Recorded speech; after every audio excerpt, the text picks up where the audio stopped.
welcome to Around the Whiteboard. We've got Will Branstetter, whose name I spelled wrong on everything I put up so far because he's just a kinetic brand himself, and I got confused between that and his actual surname. I'm setting the world on fire. Setting the world on fire. One dumpster at a time. John Wooley, who you might know as Make What's Great Again, and Snorri, who is agent to like 45% of the games field on any given time that you look at the leaderboard. Guys, I nearly said gentlemen, but that would be a lie. Guys, thank you for coming on the show. Some business to take care of first. I'm not going to make it take 3 minutes like a Garmin ad.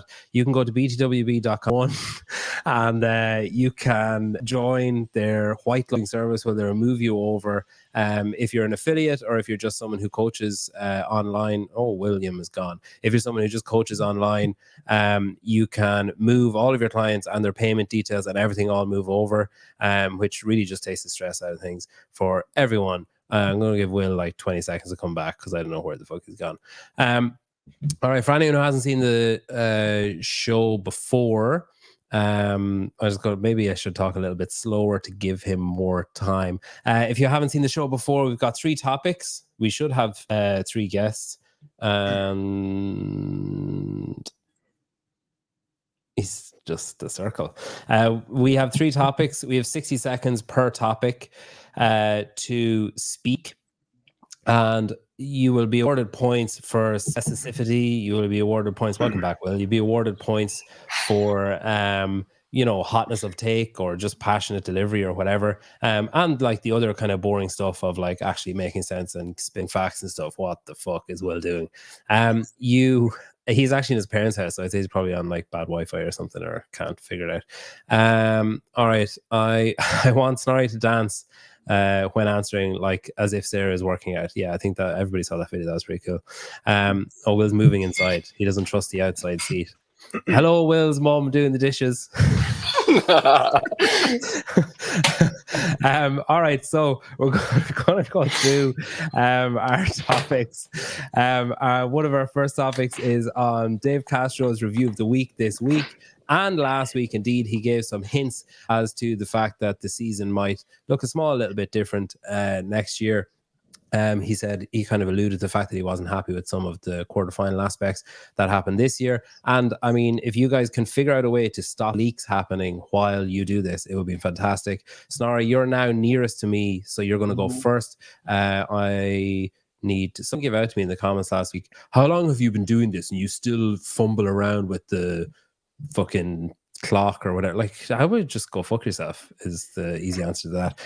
So you got 60 seconds, Snorri. Your topic is to redesign the CrossFit game season for 2025. Please figure out a way to get rid of leaks as well. Your time starts now. Off you go. All right, I'll speak hypothetically. Just I kind of like the sanctionals. I kind of like the whole live event vibe. If that can be brought into some structure, all the events, same length, same number of events, same increments.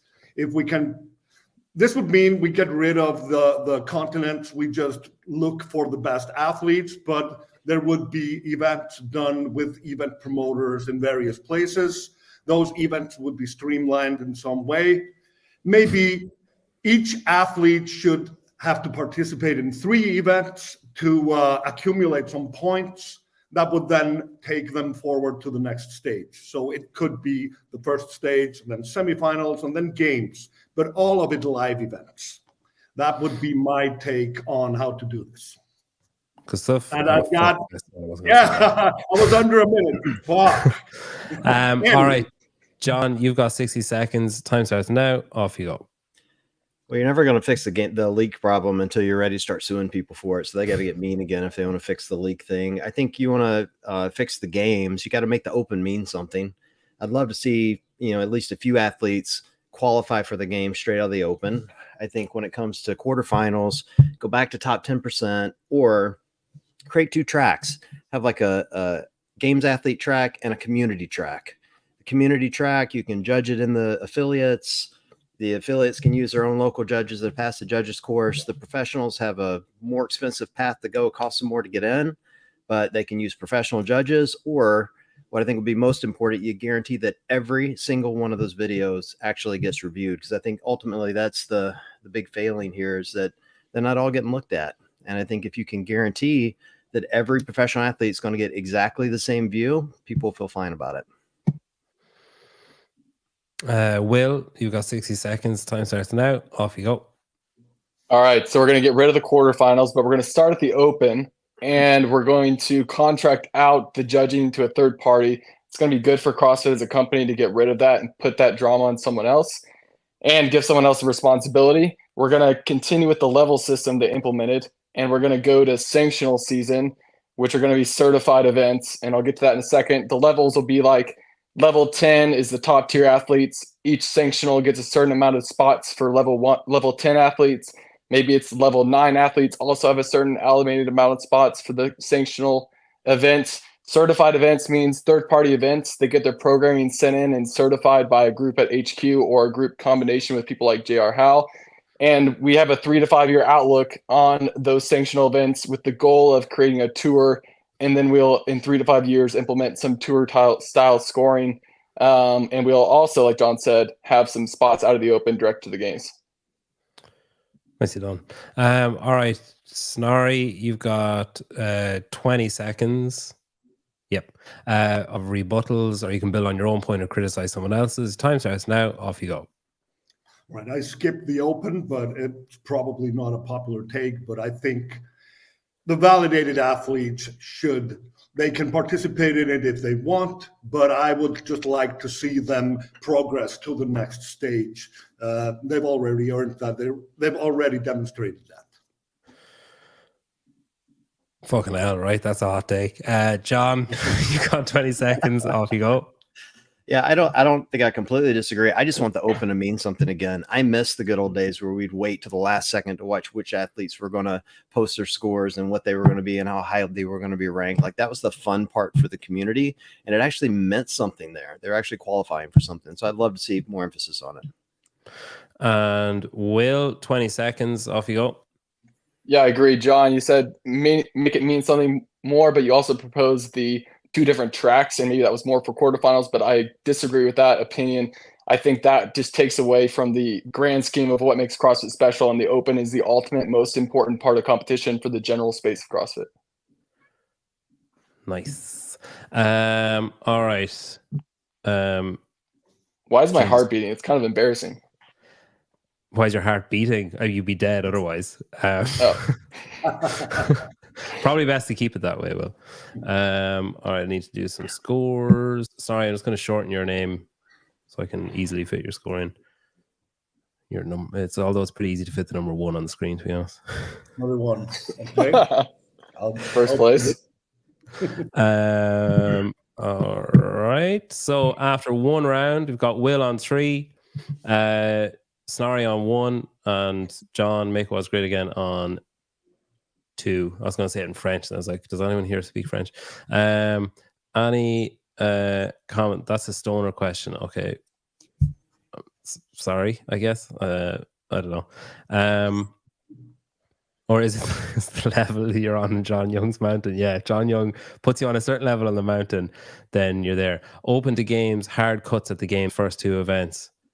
Not a bad shout, actually, Sousa. Good answer, Will. You win. There you go. It's decided. Just scrap the rest of the show. That's fine.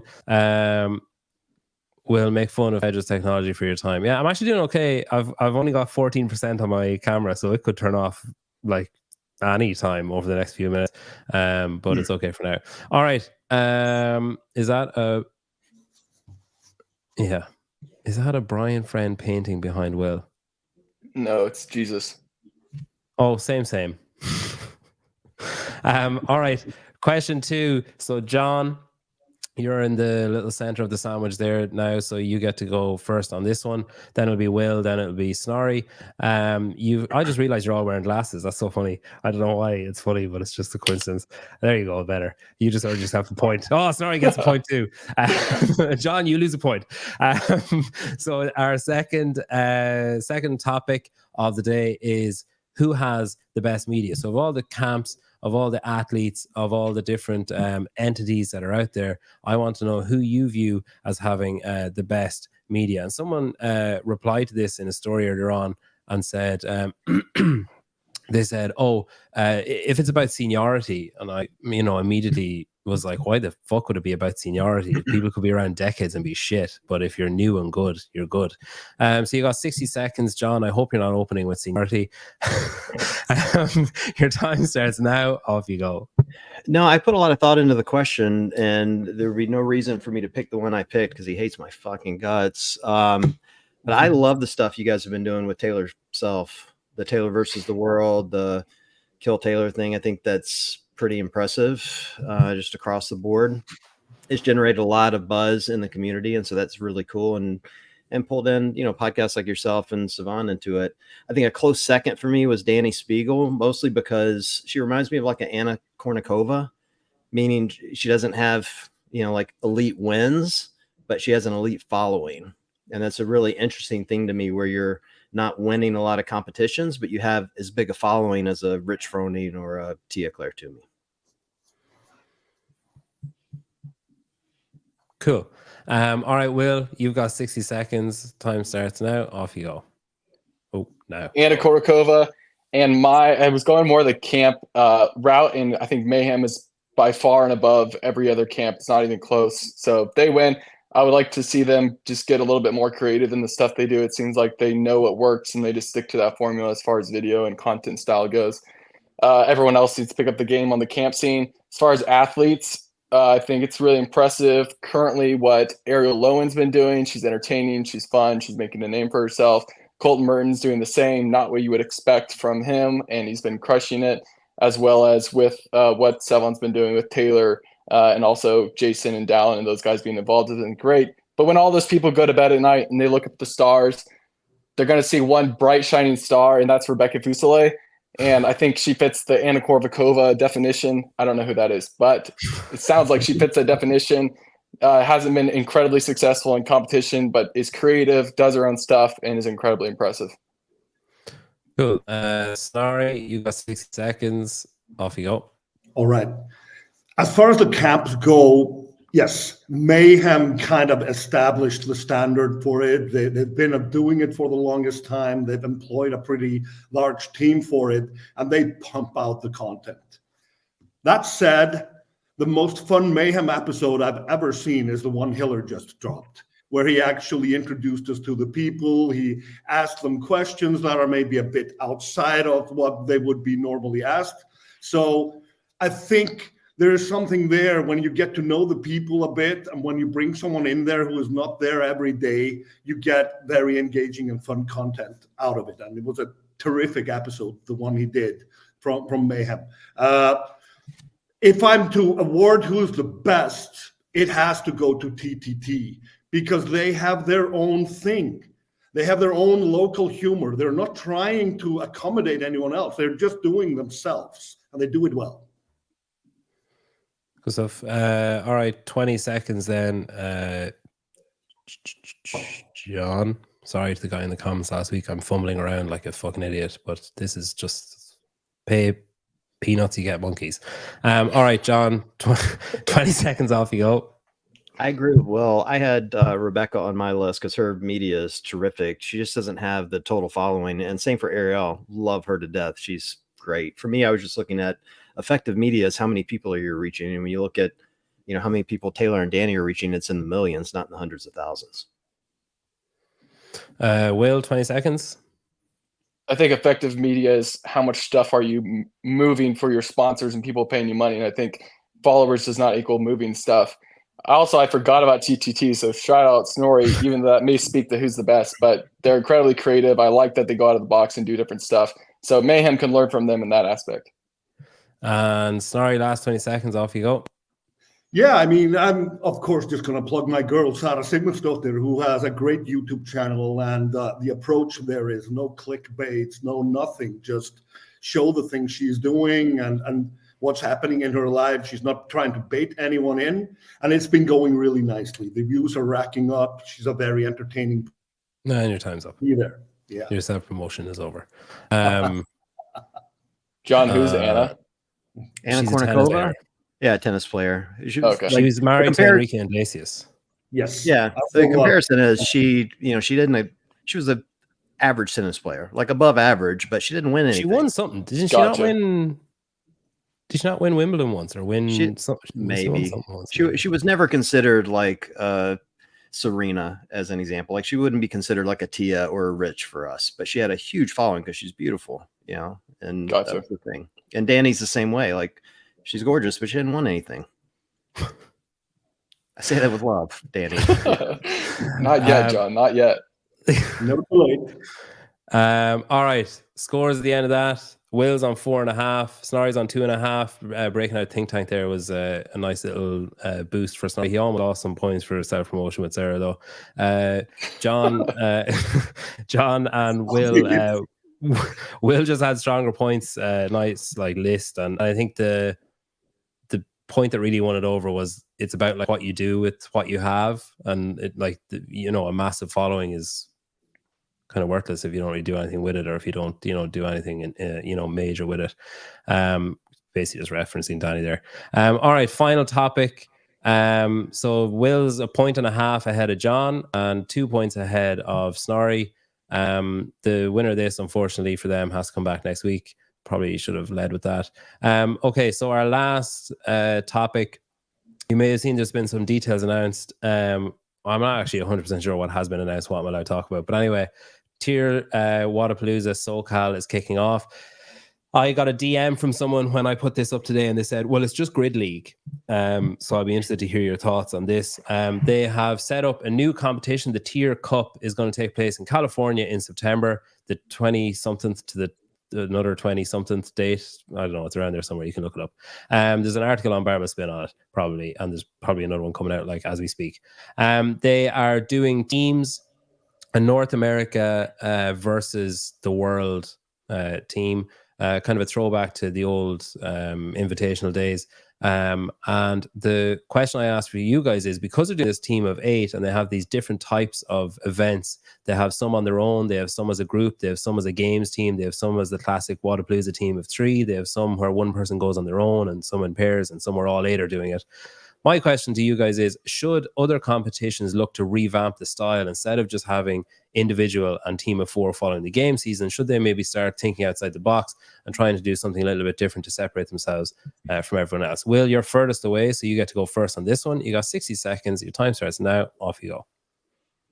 No, in general, competition should not revamp. I think what makes these different styles interesting is the athletes that are doing it.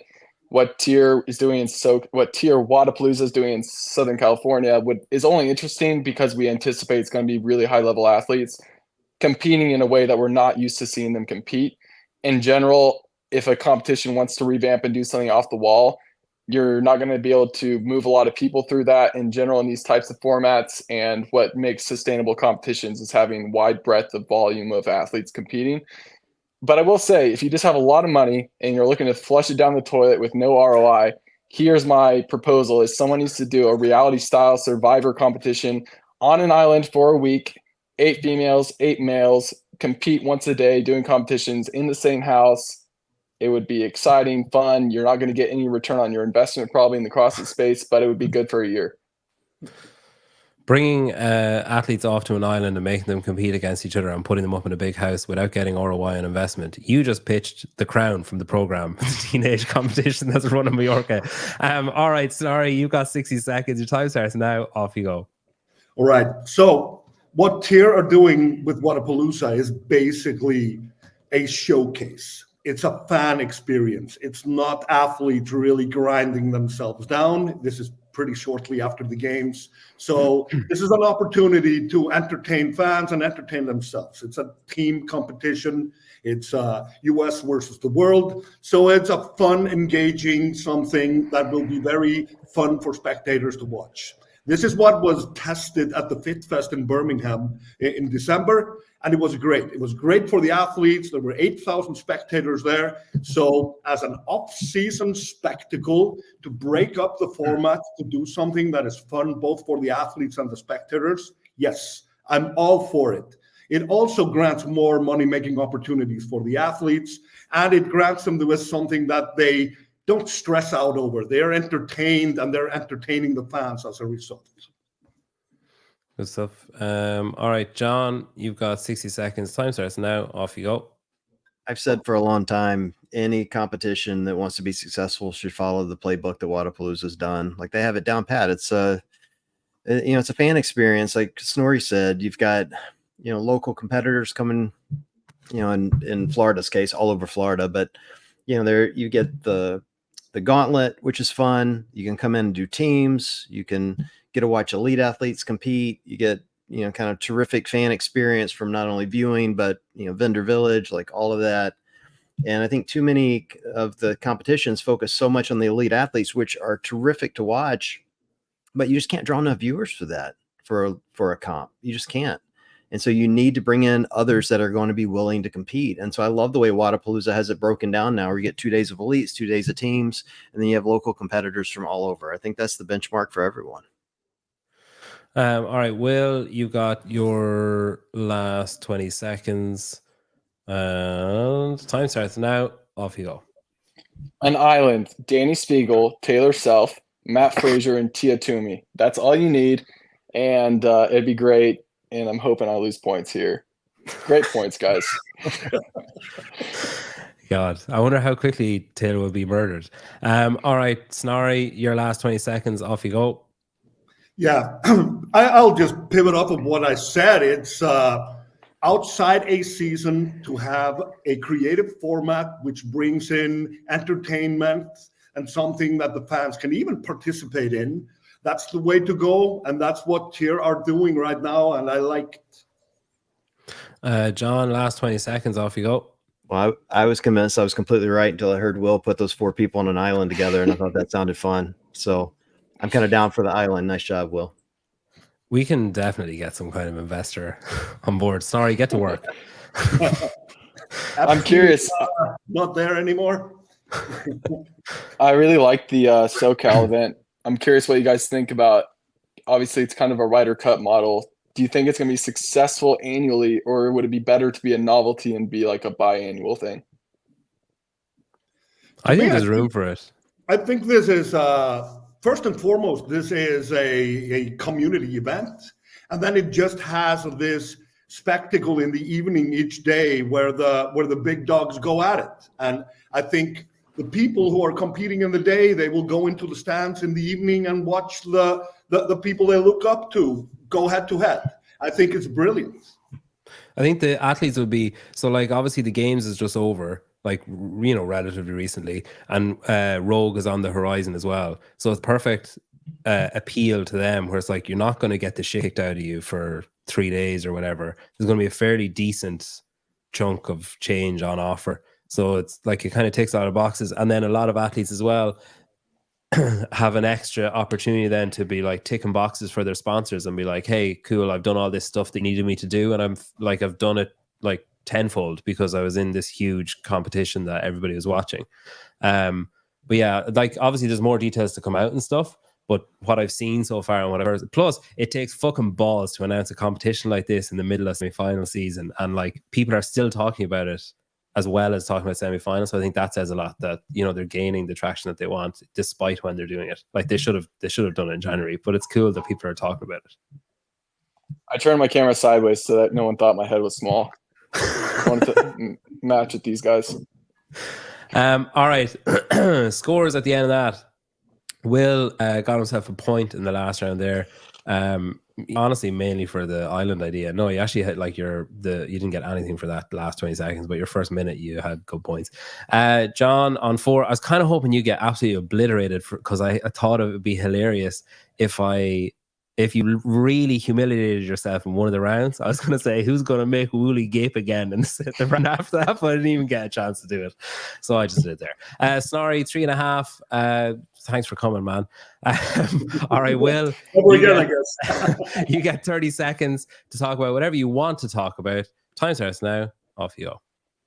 I do? Okay. No, Will does. I do, Snorri, but you can have my time. Thanks for this time. Peter, you're awesome. Great show. Look forward to seeing everyone at semifinals. Congrats to TYR Wodapalooza on the new event. It's going to be great. That's it. Cool. Nothing else. Anything else I should say? No, I think Go to Beyond the Whiteboards /Alliance. I mean, all in one. And the first few times that came up on the screen, I was like, Alliance, that's interesting. What does that mean? Seth from Jump Ship is saying we should send them to Rikers Island.